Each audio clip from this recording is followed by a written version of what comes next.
Hi friends, ಎಲ್ಲರೂ ಹೇಗಿದ್ದೀರಾ? ಚೆನ್ನಾಗಿದ್ದೀರಾ? ನಾನು ಚೆನ್ನಾಗಿದ್ದೀನಿ, ನೀವು ಚೆನ್ನಾಗಿದ್ದೀರಾ ಅಂತ ಅನ್ಕೊತಾ ಇದ್ದೀನಿ. ಫ್ರೆಂಡ್ಸ್, ಇವತ್ತು ಬಂದು ಮಾವಿನ ಹಣ್ಣಿನ ಬರ್ಫಿ ಮಾಡ್ತಾ ಇದ್ದೀನಿ. ತುಂಬ ಈಸಿ ಆ್ಯಂಡ್ ಟೇಸ್ಟಿಯಾಗಿ 10 ನಿಮಿಷ ಇಲ್ಲ ಕಾಲು ಗಂಟೆ ಒಳಗೆ ರೆಡಿ ಆಗುತ್ತೆ. ಆದರೆ ಸ್ವಲ್ಪ ಕೋಲ್ಡ್ ಅಂದರೆ ತಣ್ಣಗಾಗೋದಕ್ಕಷ್ಟೇ ಲೇಟ್ ಆಗುತ್ತೆ. ಮಾವಿನ ಹಣ್ಣು ಅಂದರೆ ಒಳ್ಳೆ ನೋಡಿ ಫ್ರೆಂಡ್ಸ್, ನಾವು ಮನೆಯಲ್ಲೇ ಹಣ್ಣು ಮಾಡಿ ಇಟ್ಕೊಂಡಿದ್ದೀನಿ ನಾನು. ಅಂದರೆ ನಮ್ಮ ರಿಲೇಷನ್ ಕೊಟ್ಟು ಕಳಿಸಿದ್ರು. ಹಾಪೋಸ್ ಮಾವಿನ ಹಣ್ಣು ತುಂಬ ಸ್ವೀಟಾಗಿದೆ, ತುಂಬ ಚೆನ್ನಾಗಿದೆ. ಅದಕ್ಕೆ ಇದನ್ನ ಇಟ್ಕೊಂಡು ಇವತ್ತು ಬರ್ಫಿ ಮಾಡೋಣ. ಅಂದರೆ ಮಾವಿನ ಹಣ್ಣು ಸೀಸನ್ ಇದ್ದಾಗಲೇ ಮಾಡ್ಕೊಬೇಕಲ್ವ ಫ್ರೆಂಡ್ಸ್, ಅದಕ್ಕೋಸ್ಕರ ಬನ್ನಿ ಹೇಗೆ ಮಾಡೋದು ಅಂತ ತೋರಿಸ್ತೀನಿ. ಫ್ರೆಂಡ್ಸ್, ಬರ್ಫಿ ಮಾಡೋಕ್ಕೆ ನೋಡಿ ಫ್ರೆಂಡ್ಸ್, ಹಾಲಿನ ಪೌಡ್ರು 1 ಬಟ್ಲು, ಅಂದರೆ ಇದೇ ಬೌಲಲ್ಲಿ 1 ಬೌಲು ಮಾವಿನ ಹಣ್ಣು ತೊಗೊತೀವಿ ಅಂದರೆ ಪಲ್ಪ್ಗಳನ್ನ ಅಷ್ಟೇ ಇದಾಕಬೇಕು. ಹಾಲಿನ ಪೌಡರು, ಏಲಕ್ಕಿ ಅಂದರೆ ಸಿಪ್ಪೆ ಬೇಡ, ಬರೀ ಇದು ತೊಗೊಂಡಿದ್ದೀನಿ ಅಷ್ಟೇ. ಹಾಗೆ ತುಪ್ಪ ಮತ್ತು ಸಕ್ಕರೆ, ಸ್ವೀಟ್ ನಿಮಗೆ ಎಷ್ಟು ಬೇಕೋ ಅಷ್ಟು ನೋಡಿಕೊಂಡು. ಹಾಗೆ ನೋಡಿ ಮಾವಿನ ಹಣ್ಣು, ಇದರಲ್ಲಿ 1 ಹಾಕಿದ್ರೂ ನಡೆಯುತ್ತೆ. ನಮಗೆ ಆ ಬೌಲಲ್ಲಿ ಅಳತೆ ಬೇಕಲ್ವ, ಅದಕ್ಕೋಸ್ಕರ. ಈಗ ಬನ್ನಿ ಹೆಚ್ಚೋಣ. ಇದನ್ನು ಪಲ್ಪ್ ತೊಗೊಬೇಕಲ್ವ, ಅದಕ್ಕೆ. ಈಗ ಮಾವಿನ ಹಣ್ಣನ್ನೇ ಹೆಚ್ಕೊತಾ ಇದ್ದೀನಿ ನೋಡಿ ಫ್ರೆಂಡ್ಸ್.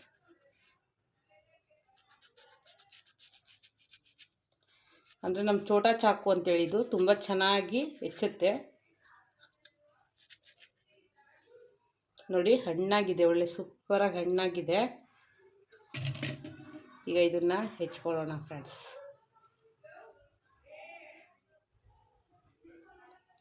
ಸ್ವೀಟ್ ಮಾತ್ರ ಸೂಪರಾಗಿದೆ ನೋಡಿ ಫ್ರೆಂಡ್ಸ್. ವಾವ್, ಎಷ್ಟು ಚೆನ್ನಾಗಿದೆ ಅಲ್ವಾ? ಬನ್ನಿ ಫ್ರೆಂಡ್ಸ್, ಈಗ ಇದರಲ್ಲಿ ಪಲ್ಪ್ ತೆಗೆಯೋಣ. ಈಗ ನೋಡಿ ಫ್ರೆಂಡ್ಸ್, ಮಾವಿನ ಹಣ್ಣನ್ನು ಹೆಚ್ಕೊಂಡಿದ್ದೀವಲ್ವ, ಇದನ್ನು ಈಗ ತಗೊಳ್ಳೋಣ.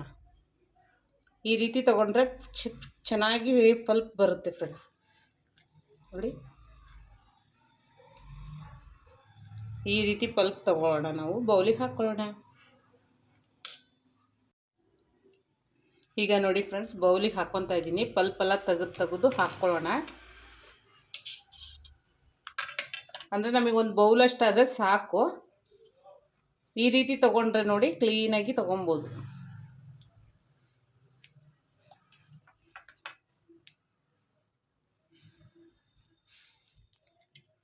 ಈ ರೀತಿ ವೇಸ್ಟ್ ಆಗಲ್ಲ, ಚೆನ್ನಾಗಿ ಬರುತ್ತೆ ಫ್ರೆಂಡ್ಸ್. ಅದಕ್ಕೆ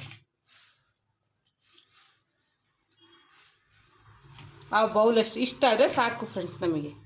ಈಗ ಇದನ್ನು ಮಿಕ್ಸಿ ಮಾಡ್ಕೊಳ್ಳೋಣ. ಈಗ ನೋಡಿ ಫ್ರೆಂಡ್ಸ್, 1 ಬೌಲು ಮಾವಿನ ಹಣ್ಣಿನ ಪಲ್ಪ್ ತೆಗ್ದಿದ್ದೀವಿ. ಈಗ ಮಿಕ್ಸಿ ಮಾಡ್ಕೊಳ್ಳೋಣ. ಈಗ ಮಿಕ್ಸಿ ಜಾರಲ್ಲಿ ನಾವು ತೆಗೆದಿಟ್ಕೊಂಡಿರೋಂಥ ಮಾವಿನ ಹಣ್ಣಿನ ಪಲ್ಪು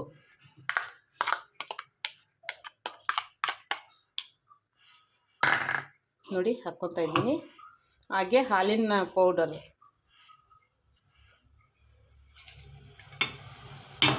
ಯಾವುದೇ ರೀತಿ ನೀರು ಏನು ಹಾಕೊಳ್ಳೋಂಗಿಲ್ಲ ಫ್ರೆಂಡ್ಸ್. ಇದನ್ನೇ ಚೆನ್ನಾಗಿ ಗ್ರೈಂಡ್ ಮಾಡ್ಕೊಬೇಕು. ಹಾಗೆ ಏಲಕ್ಕಿ.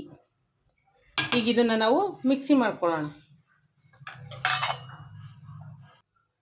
ಹಾಗೆ 1 ಸ್ಪೂನಷ್ಟು ನೋಡಿ ಫ್ರೆಂಡ್ಸ್, ಫ್ರೆಶ್ ಕ್ರೀಮು, ಹಾಲಿನ ಕೆನೆ ಹಾಕ್ಕೊಂಡಿದ್ದೀನಿ. ನಾನು ನೀರು ಹಾಕ್ಕೊಂಡಿಲ್ಲ, ಹಾಲಿನ ಕೆನೆ ಹಾಕ್ಕೊಂಡಿದ್ದೀನಿ. ಈಗ ಇದು ನಾವು ಮಿಕ್ಸಿ ಮಾಡ್ಕೊಳ್ಳೋಣ ಫ್ರೆಂಡ್ಸ್. ಆದರೆ ನಾವು ರುಬ್ಕೊಳ್ಬೇಕಾದ್ರೆ ಆ ಪಲ್ಪ್ ಏನೂ ಇರಬಾರ್ದು. ಈ ರೀತಿ ಚೆನ್ನಾಗಿ ಫೈನ್ ಪೇಸ್ಟ್ ಆಗಿರಬೇಕು ನೋಡಿ ಫ್ರೆಂಡ್ಸ್.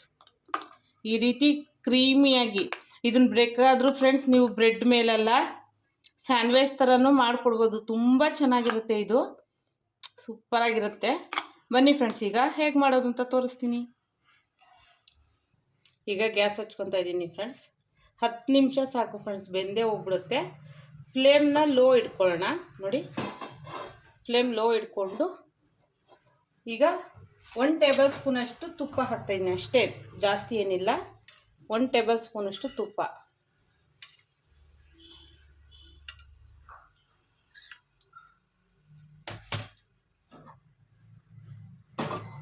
ಒಂದು ಟೇಬಲ್ ಸ್ಪೂನಷ್ಟು ತುಪ್ಪ ಹಾಕಿ ಈಗ ನಾವು ರುಬ್ಬಿಟ್ಕೊಂಡಿರೋ ಮಿಶ್ರಣ, ಅಂದರೆ ಲೋ ಫ್ಲೇಮಲ್ಲೇ ಇರಬೇಕು ಫ್ರೆಂಡ್ಸ್, ಅದು ಹೈ ಫ್ಲೇಮ್ ಇರಬಾರ್ದು. ಈಗ ಮಿಶ್ರಣನ ಹಾಕ್ಕೊಳ್ಳೋಣ.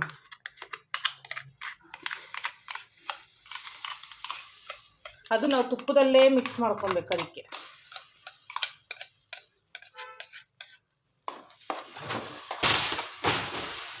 ಈ ರೀತಿ ತುಪ್ಪದಲ್ಲೇ ಹುರ್ಕೊಬೇಕು ಫ್ರೆಂಡ್ಸ್. ಹಾಗೆ ಫ್ರೆಂಡ್ಸ್, ಪಲ್ಪ್ ಮತ್ತು ಒಂದು ಅರ್ಧ ಟೇಬಲ್ ಸ್ಪೂನಷ್ಟು ಹಾಲು, ಅಂದರೆ ಅರ್ಧ ಲೋಟದಷ್ಟು ಹಾಲು ಹಾಕ್ಕೊಂಡಿದ್ದೀನಿ. ಈಗ ಇದನ್ನು ಮಿಕ್ಸ್ ಮಾಡೋಣ. ಈಗ ಹಾಲು ತುಪ್ಪ ಫ್ರೆಂಡ್ಸ್ ಎಲ್ಲ ಮಿಕ್ಸ್ ಮಾಡ್ತಾ ಇದ್ದೀನಿ ನೋಡಿ.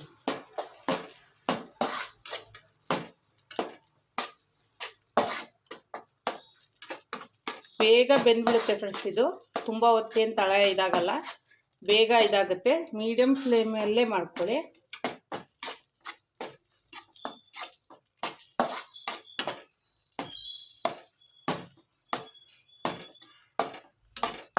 ಇದು ತಳ ಬಿಟ್ಟು ಬರೋ ತನಕ ಈ ರೀತಿ ಮಾಡ್ಕೊಬೇಕು ಫ್ರೆಂಡ್ಸ್ ನೋಡಿ.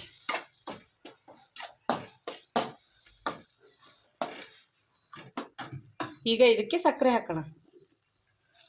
ಈಗ ಒಂದು 4 ಟೇಬಲ್ ಸ್ಪೂನಷ್ಟು ಸಕ್ಕರೆ ಹಾಕ್ತೀನಿ ನೋಡಿ ಫ್ರೆಂಡ್ಸ್.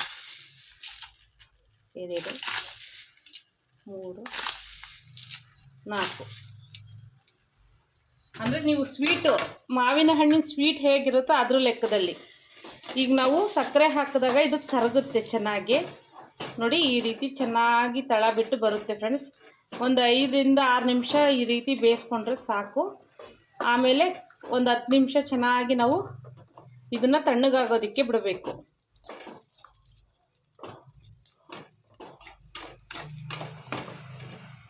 ನೋಡಿ ಈ ರೀತಿ ಚೆನ್ನಾಗಿ ಬರುತ್ತೆ ಫ್ರೆಂಡ್ಸ್. ಸ್ವಲ್ಪ ತಳ ಹಿಡಿಬೋದು ಅನಿಸುತ್ತೆ, ಅಂದರೆ ನಾನ್ ಸ್ಟಿಕ್ ತವ ತಗೊಳ್ಳಿ ಆದಷ್ಟು. ಯಾಕಂದರೆ ಹಾಲು ಮಾವಿನ ಹಣ್ಣು ಮಾಡೋದ್ರಿಂದ ಈ ರೀತಿ ಆಗುತ್ತೆ, ಏನು ತೊಂದರೆ ಇಲ್ಲ. ಆದರೆ ಚೆನ್ನಾಗಿ ಬರುತ್ತೆ ಫ್ರೆಂಡ್ಸ್. ಇದೊಂದು ಚೂರು ಗಟ್ಟಿ ಆಗಬೇಕಷ್ಟೆ. ಇನ್ನೊಂದು 2-3 ನಿಮಿಷ ನೋಡಿ ಫ್ರೆಂಡ್ಸ್.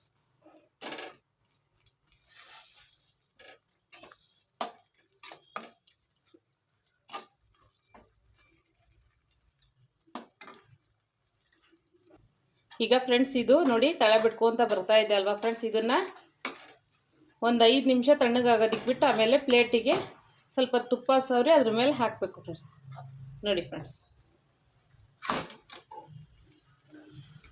ಈಗ ಆಫ್ ಮಾಡ್ಕೊಳ್ಳೋಣ, ಇಲ್ಲಾಂದರೆ ತಳ ಹಿಡಿಯೋ ಚಾನ್ಸಸ್ ಇರುತ್ತೆ ಅದಕ್ಕೆ.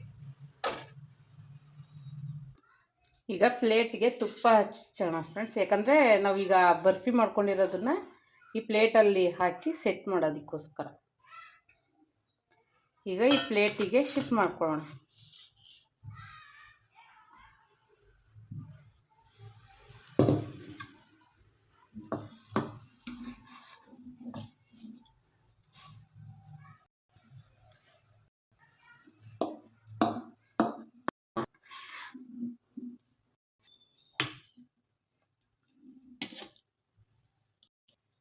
ಈ ರೀತಿ ಶಿಫ್ಟ್ ಮಾಡ್ಕೊಳ್ಳೋಣ ಫ್ರೆಂಡ್ಸ್. ಈಗ ನೋಡಿ ಫ್ರೆಂಡ್ಸ್, ಈ ರೀತಿ ಸಮವಾಗಿ ಅಂದರೆ ಪ್ಲೇಟಲ್ಲಿ ಎಲ್ಲ ಕಡೆ ಸಮ ಆಗಬೇಕಲ್ವಾ. ಸ್ವಲ್ಪ ಸ್ಪೂನಿಗೆ ತುಪ್ಪ ಸವರಿ ಈಗ ಇದನ್ನು ಫ್ರಿಜ್ ಇದ್ದರೆ ಫ್ರಿಜ್ಜಲ್ಲಿ ಒಂದು ಅರ್ಧ ಗಂಟೆ ಅಂದರೆ ಗಟ್ಟಿ ಆಗೋದಕ್ಕೆ ಬಿಡ್ಬೋದು. ನಾವು ಹಾಗೆ ಅಂದರೆ ಒಂದರಿಂದ 1.5 ಗಂಟೆ ಹಾಗೆ ಬಿಟ್ಟರೆ ಗಟ್ಟಿ ಆಗುತ್ತೆ. ಆಮೇಲೆ ಪೀಸ್ ಕೊಯ್ಕೊಬೋದು ಫ್ರೆಂಡ್ಸ್. ತುಂಬ ಯಮ್ಮಿಯಾಗಿದೆ ಫ್ರೆಂಡ್ಸ್. ಇದ್ರ ಟೇಸ್ಟ್ ಮಾತ್ರ ಹೇಳೋಕ್ಕಾಗಲ್ಲ ಫ್ರೆಂಡ್ಸ್, ಆ ರೀತಿ ಇದೆ ನೋಡಿ. ಇದ್ರ ಮೇಲೆ ನಾನು ಬಾದಾಮನ್ನ ಅಂದರೆ ಸಣ್ಣಕ್ಕೆ ಇದು ಮಾಡ್ಕೊಂಡಿದ್ದೀನಿ, ಪೌಡರ್ ಥರ ಹಂಗೆ ತುರ್ಕೊಂಡಿದ್ದೀನಿ. ಹಾಗೆ ಗೋಡಂಬಿ, ಮ್ಯಾಂಗೋ, ಇದು ಬಂದು ಬಾಯಲ್ಲಿಟ್ಟರೆ ಹಾಗೆ ಕರಗುತ್ತೆ ಫ್ರೆಂಡ್ಸ್, ಆ ರೀತಿ ಇದೆ. ಇದನ್ನು ಹೀಗೆ ಸ್ಪ್ರೆಡ್ ಮಾಡೋಣ, ಅಂದರೆ ಪೀಸಿಗೆ ಒಂದೊಂದು ಸಿಗುತ್ತೆ ಫ್ರೆಂಡ್ಸ್ ಚೆನ್ನಾಗಿ ನೋಡಿ ಫ್ರೆಂಡ್ಸ್. ಈಗ ಇದನ್ನು ನಾವು ಒಂದು ಅರ್ಧ ಗಂಟೆ ಹಾಗೆ ಫ್ರೀ ಇಟ್ ಮಾಡೋಣ ಫ್ರೆಂಡ್ಸ್. ನೋಡಿ ಫ್ರೆಂಡ್ಸ್, ಎಲ್ಲ ಪೀಸ್ ಮಾಡಿದ್ದೀನಿ. ಅಂದರೆ ಇದು ಇನ್ನೂ ಸ್ವಲ್ಪ ತಣ್ಣಗಾಗಬೇಕು. ಈ ಒಂದು ಫ್ರಿಜ್ ಇದ್ದರೆ ಫ್ರಿಜ್ಜಲ್ಲಿ ಚೆನ್ನಾಗಿ ಸೆಟ್ ಆಗಕ್ಕೆ ಬಿಡಿ ಫ್ರೆಂಡ್ಸ್. ಇದು ಫುಲ್ ತಣ್ಣಗಾದರೆ ಪೀಸ್ ಮಾಡೋಕ್ಕೆ ಬರುತ್ತೆ. ಒಂದು ದಿನ ಎಲ್ಲ ಬಿಟ್ಟರೆ ಚೆನ್ನಾಗಿ ಬರುತ್ತೆ. ಅಂದರೆ ಇದು ನೋಡಿ ಫ್ರೆಂಡ್ಸ್, ಈಗ ಹಾಗೇ ಇದೆ. ಫ್ರಿಜ್ ಇದ್ದರೆ ಫ್ರಿಜ್ಜಲ್ಲಿ ಇದು ಮಾಡ್ಕೊಳ್ಳಿ, ಚೆನ್ನಾಗಿ ಬರುತ್ತೆ ಪೀಸ್ ಮಾಡೋದಕ್ಕೆ. ಈಗ ಪೀಸ್ ಅಂದರೆ ಬೇಗ ಮಾಡೋಕ್ಕಾಗಲ್ಲ, ಹಾಗೆ ಗೆರೆ ಹಾಕಿಬಿಟ್ಟಿದ್ದೀನಿ. ಈಗ ಇವತ್ತೆಲ್ಲ ಬಿಟ್ಟು ನಾಳೆ ಪೀಸ್ ಮಾಡೋಕ್ಕೆ ಈಸಿ ಆಗುತ್ತೆ ಫ್ರೆಂಡ್ಸ್. ಮ್ಯಾಂಗೋ ಬರ್ಫಿ ನೋಡಿ ಫ್ರೆಂಡ್ಸ್, ಸೂಪರಾಗಿದೆ. ನೀವು ಮಾಡ್ಕೊಳ್ಳಿ, ಹೇಗಿತ್ತು ಅಂತ ನಂಗೆ ಕಮೆಂಟಲ್ಲಿ ತಿಳಿಸಿ. ಹಾಗೆ ವಿಡಿಯೋ ಇಷ್ಟ ಆಯಿತು ಅಂದರೆ ಬೇಗ ಬೇಗ ಲೈಕ್ ಮಾಡಿ. ನೋಡಿ ಫ್ರೆಂಡ್ಸ್, ಮಾವಿನ ಹಣ್ಣು ಹೆಂಗಿದೆ. ಈ ವಿಡಿಯೋ ಇಷ್ಟ ಆಯಿತು ಅಂದರೆ ಲೈಕ್ ಮಾಡಿ, ಶೇರ್ ಮಾಡಿ, ಕಮೆಂಟ್ ಮಾಡಿ. ಹಾಗೆ ಬೇಗ ಬೇಗ ಸಬ್ಸ್ಕ್ರೈಬ್ ಆಗಿ ಫ್ರೆಂಡ್ಸ್. ಬಾಯ್.